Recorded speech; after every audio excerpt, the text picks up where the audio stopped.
Baguette et baguette. Épisode 3. Alain, enseigné au lycée français international de Hong Kong.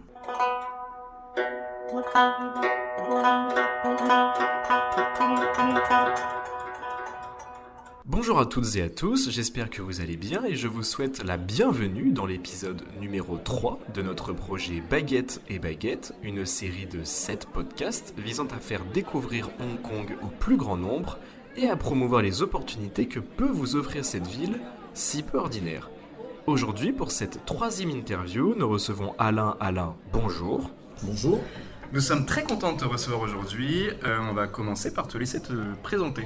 Ok, je m'appelle Alain Dubourg, donc j'ai 53 ans. Je suis enseignant au lycée français de Hong Kong.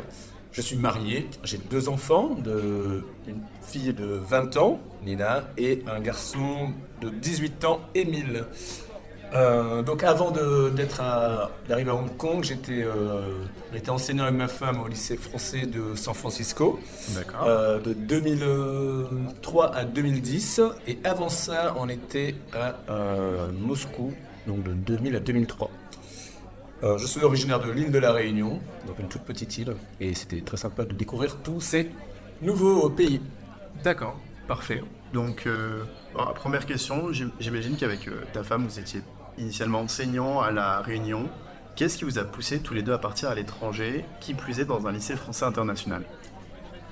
Alors c'est un peu, tu réponds un peu à la question dans ta question, parce que voilà, on vient de La Réunion. La Réunion, c'est une toute petite île, perdue un peu au fin fond de l'océan Indien. Et alors même si moi je suis originaire de l'île de la Réunion et que j'ai toujours vécu là-bas, moi j'ai toujours eu cette envie de découvrir d'autres pays. Et c'est vrai que on a découvert les lycées à l'étranger un peu au hasard, dans un voyage en Afrique. Et avec Hélène, on a décidé de postuler.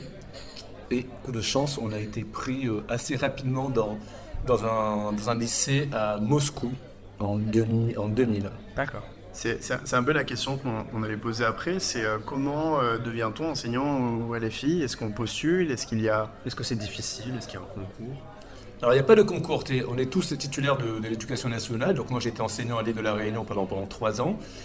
Après, je pense que c'est un peu comme dans une entreprise privée. Vous envoyez un CV, nous on a eu un entretien. Alors en 2000, c'était les tout débuts d'Internet, donc c'était par téléphone. Donc ils regardent les dossiers, donc quand on est enseignant, on a des rapports d'inspection. Et donc voilà, avec Hélène, on avait un rapport d'inspection qui était correct, mais on n'avait pas d'expérience. D'accord. Mais la chance qu'on a eue, c'est qu'à Moscou, ils cherchaient un couple. Ok. Donc on a eu cette chance-là. Mais voilà, tu postules exactement comme dans une boîte privée, quoi. D'accord. Par rapport au LFI, on a pu en parler précédemment avec Laetitia lors du 2e épisode. On vous invite évidemment à aller l'écouter. Il est disponible sur toutes les plateformes.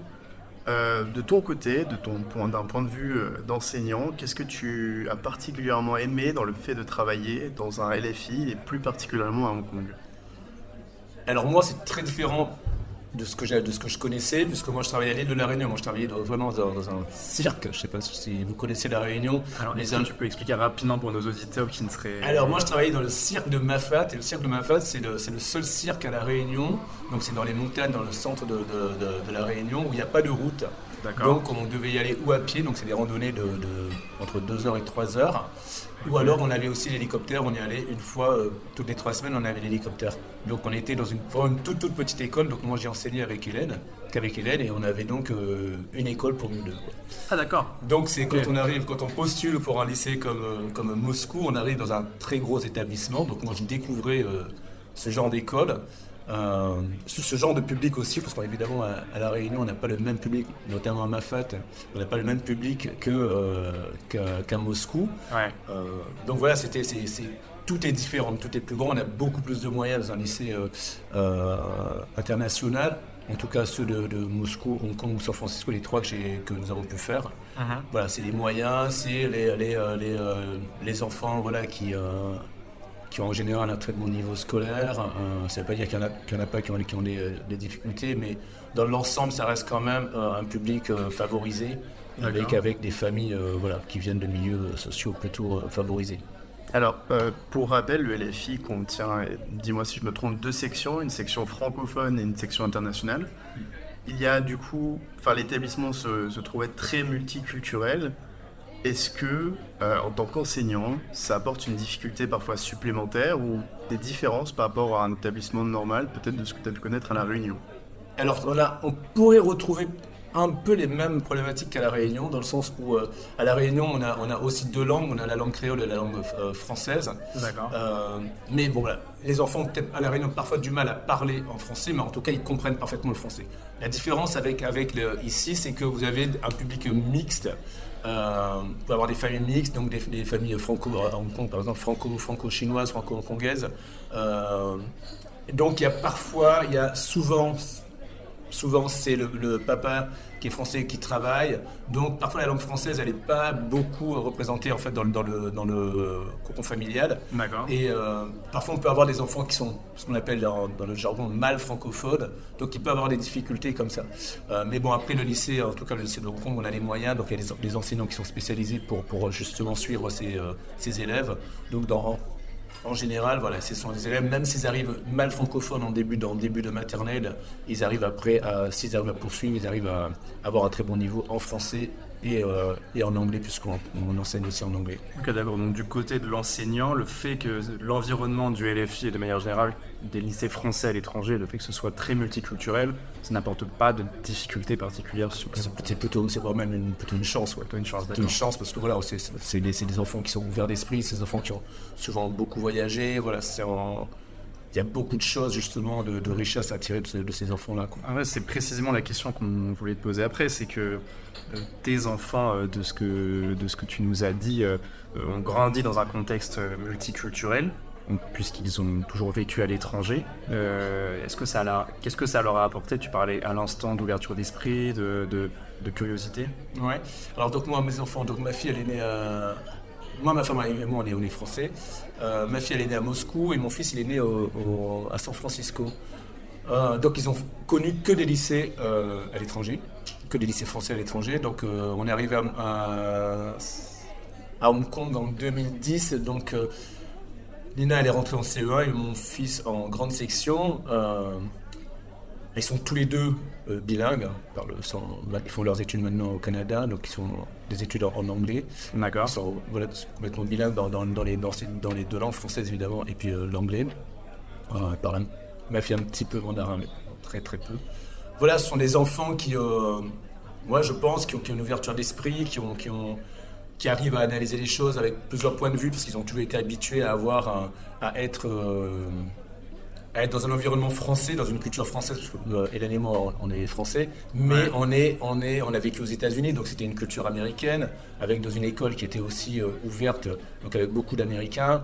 À Hong Kong, il y a une école où on est dans un environnement asiatique, donc qui bénéficie un peu de ces 2 cultures-là.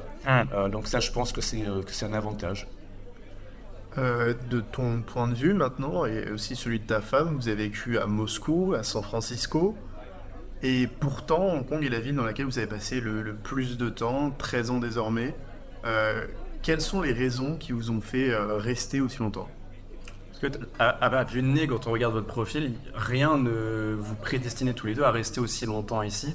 On aurait pu s'attendre à ce que vous repartiez dans une autre destination, mais qu'est-ce qui vous a, comme dit Pierre, qu'est-ce qui vous a fait rester à Hong Kong? Alors je pense qu'il y a aussi, c'est conjoncturel, c'est-à-dire que par exemple avec nous on a commencé par une expatriation, on avait 30 ans déjà, donc on n'était pas tout jeune. On a commencé par Moscou. Moscou, c'est pas, alors même si on a des collègues qui vivent à Moscou depuis longtemps, qui ont parce qu'ils ont aussi une femme russe, donc qui sont restés à Hong Kong. Nous, on se voyait pas rester à San Francisco, à Moscou avec un bébé, quoi. Parce que c'était en 2003, il n'y avait pas beaucoup de trottoirs à Moscou, l'hiver était quand même très rigoureux. Okay. Donc on a choisi de partir. C'était possible d'aller un peu partout dans le monde. On a été pris à San Francisco, donc c'était une ville qui nous faisait rêver. Donc on est allé pour les enfants, c'était très très bien en bas âge. Et après, moi j'ai voulu me rapprocher de l'île de la Réunion. Parce que voilà, moi je vieillissais aussi, et puis mes parents vieillissaient aussi, donc il y a ça aussi, ça fait partie de l'expatriation, il y a plein de choses positives, mais il y a aussi des choses qui manquent aussi, notamment la famille, et donc comme les parents vieillissaient, moi j'avais envie de me rapprocher de l'île de la Réunion. Et après, pourquoi on est resté aussi longtemps, pourquoi on y reste aussi longtemps maintenant? Parce que, déjà, ça nous plaît énormément, et deux, parce que les enfants, ils ont commencé aussi leur scolarité et tout se passait bien. Ils étaient dans un environnement bilingue et donc nous, on a trouvé beaucoup de plaisir à enseigner au lycée. Les enfants ont trouvé beaucoup de plaisir aussi à être dans cette école et dans l'environnement de Hong Kong. D'accord. Et nous, on se plaisait avec toutes les balades, les plages qu'il y a à Hong Kong et on pouvait voyager aussi dans toute l'Asie. Donc maintenant, à nos âges, on se voit moins repartir, revivre une aventure, recommencer le cercle d'amis, etc. Donc là, je pense qu'on est bien à Hong Kong de toute manière. Ok, tu l'as évoqué juste avant, mais le fait de mener une vie d'expatrié implique aussi des sacrifices. Est-ce que tu peux nous en dire un peu plus sur le sentiment dont tu nous parlais, d'avoir l'impression parfois de perdre des choses, de faire des sacrifices et des compromis? C'est clair, le plus gros sacrifice, je pense quand même, c'est tous les moments que tu rates avec ta famille. Nous, ça fait 23 ans qu'on a quitté la Réunion. Donc effectivement, tous les grands événements d'anniversaire, de Noël. Alors Noël, on a essayé d'en faire quelques-uns quand même, mais voilà, les parents qui vieillissent aussi, les naissances, toutes ces petites choses-là, les copains aussi d'enfance qu'on avait aussi. Ben voilà, tout ça, ça manque. Alors évidemment, avec Internet, c'est beaucoup plus simple maintenant. Mais bon, voilà, c'est d'après nos expériences avec tous les copains qu'on a eu qui sont partis de tous les pays où on était, c'est la famille qui fait que on a envie de rentrer, quoi. Parce qu'il y a ce manque-là. Et malgré les années, vous êtes parvenu à garder un contact fort avec votre famille et vos amis respectifs à La Réunion? Ah si. Okay. Si, nos amis, si, moi je suis toujours très proche de mes sœurs, mes parents sont décédés, mais toute ma famille, ma famille proche, on est toujours très très proches. On essaie de rentrer quand même régulièrement à La Réunion, voilà, au moins une fois par an. D'accord. Une fois par an. Non, mes amis d'enfance restent mes amis d'enfance, et c'est toujours étonnant parce que moi ça fait un moment que je suis parti, mais on se retrouve moi je les retrouve toujours avec beaucoup de plaisir. C'est génial. Voilà. C'est génial. On voulait aussi avoir ton avis. Tu es l'une des personnes qui a notamment, sur les 13 dernières années, tu as eu tes enfants qui ont grandi à Hong Kong. D'un point de vue de parents, quels sont les aspects de Hong Kong que tu as pu apprécier au quotidien?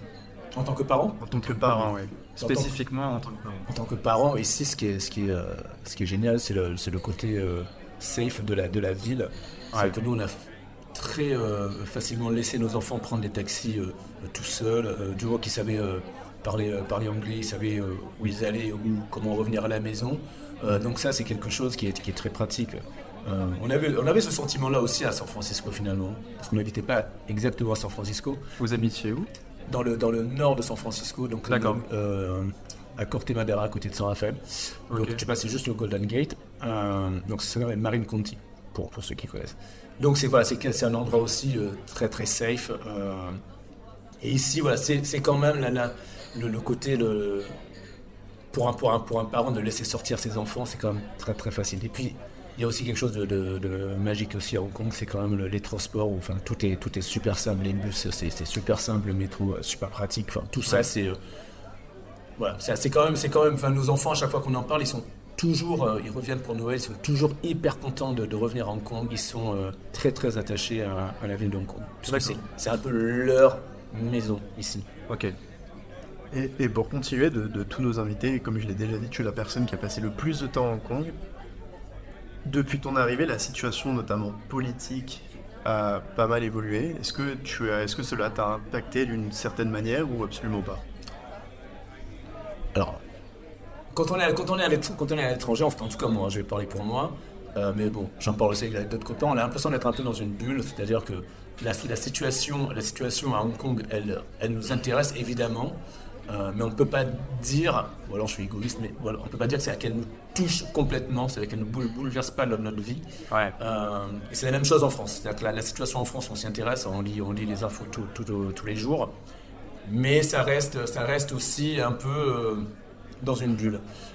Nous, ce qu'on a pu voir ici, on est arrivé en 2010, donc nous, on a connu le Hong Kong de 2010 à 2014. 2014, c'était les manifestations des parapluies, là. Donc on a vu cette manifestation, c'est là où on a vu aussi quand même qu'il y avait la présence de la police, etc. Ouais. Donc c'était quand même assez impressionnant. Nous, on n'avait jamais vu ça ni à Moscou, ni à San Francisco. On a eu beaucoup de personnes au lycée qui étaient là depuis très longtemps, qui étaient très très attachées à Hong Kong, qui étaient là même avant 97, donc avant la rétrocession, qui étaient très attachés à ça. Ils se disent, voilà, ça y est, Hong Kong n'est plus Hong Kong, etc. T'as ce double système. Ouais, le double système là-bas. Ouais. Et ils se disent, ok, Hong Kong n'est plus Hong Kong, avec la Chine maintenant, le pouvoir chinois est complètement sur Hong Kong.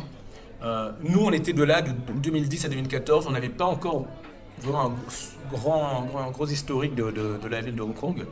Nous, ce qu'on voit maintenant, c'est qu'il y a eu quand même deux grosses crises. Il y a eu la crise de 2014 et puis il y a le Covid. Le Covid, là, ça nous a impacté encore beaucoup plus parce que tous les transports ont été bloqués, on ne pouvait pas partir. Donc là, on a pensé aussi à quitter Hong Kong à ce moment-là. Ouais. Mais on a bien fait de rester puisque là, maintenant, la situation, elle est redevenue, moi, je pense, quasi comme avant 2014. D'accord. Enfin, je parle de tout le commerce, etc. Je ne parle pas de la vie politique. La vie politique, je pense qu'il y a eu quand même un grand changement. Je pense qu'il y a eu un avant 2014 et un après 2014. On voit bien dans les élections, etc. Maintenant, je pense que c'est comme ça. Enfin, Hong Kong...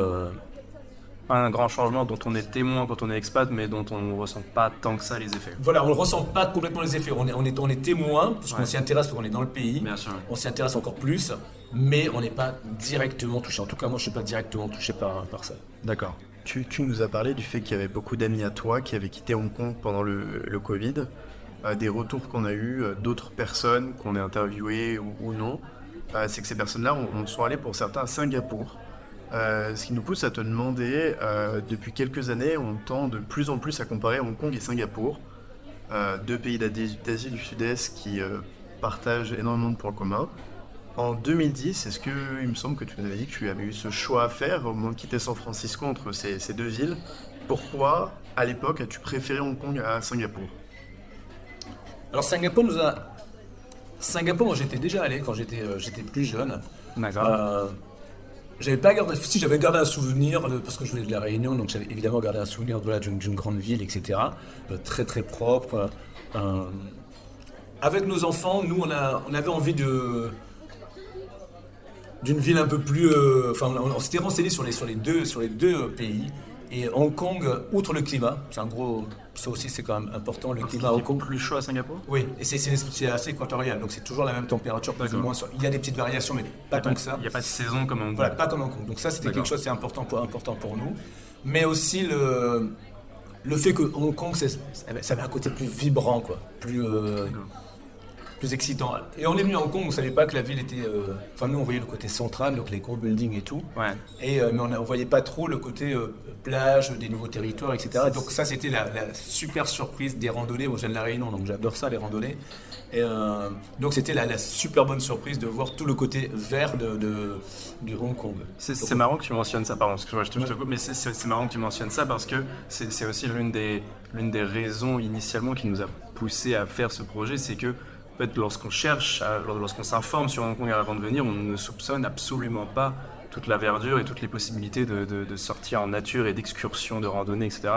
qui peuvent s'offrir à toi lorsque tu es à Hong Kong. C'est marrant que tu mentionnes ça parce que nous aussi, on s'est retrouvés dans la même situation avant de venir ici.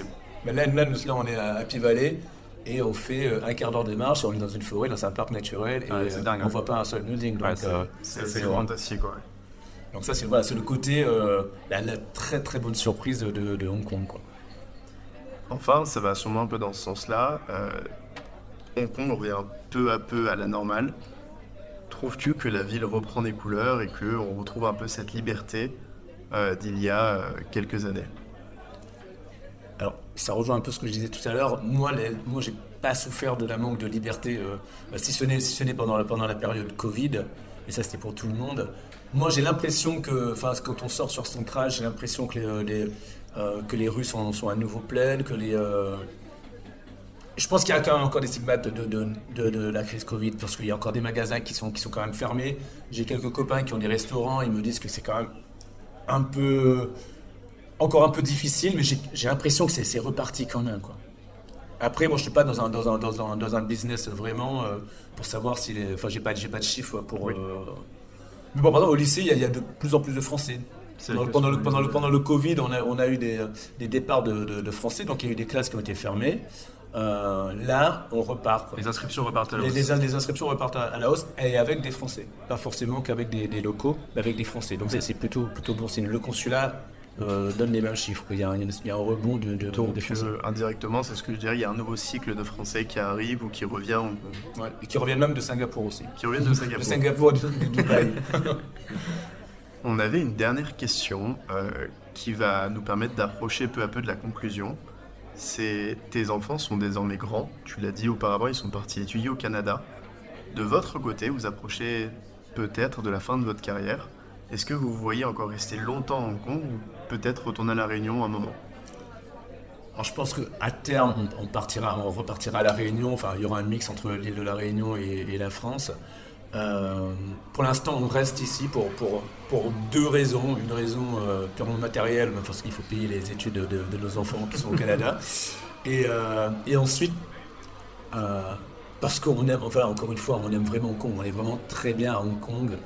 Donc ça ne nous pèse absolument pas de rester ici et profiter encore. Voilà, nous, en gros, on essaie de profiter au maximum de Hong Kong et après, on aura le temps de profiter des plages de la Réunion ou de la campagne gersoise. Alain, merci beaucoup d'avoir participé à ce podcast, c'était un vrai plaisir.